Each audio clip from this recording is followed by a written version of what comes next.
Mohnish Pabrai, with the work that you do and the sort of public educating that you've done more recently in your career, what is the message you're trying to convey, if you had to summarize that message, and exactly who are you trying to convey it to? It really depends on what message. There are a few different mental models that I've figured out over the last few decades. When you have clarity on these mental models, and especially when you can start overlaying them, that's when you get 1 + 1 becomes 11. And so these mental models are not all in the same direction or in the same genre. So just to pause there for a second. Yeah. So the word mental models means it's basically a framework for thinking. Yes. So one framework for thinking is this idea of cloning. Yes. As one such example. Yes. Let's take the mental model of cloning. Cloning, right? So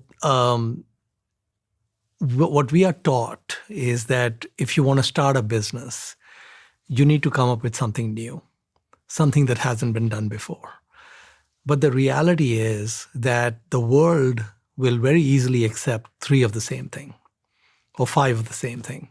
And usually it is an advantage to look at something that already exists and say, can another one of those exist, for example? Or can I take what's there and tweak it a little bit? So there's something peculiar in the human psyche, maybe going back into our history and our ancestral evolution, where humans look down upon cloning. But if we look at it, so for example, 2 of the greatest cloners, I think, in human history were Bill Gates and Sam Walton.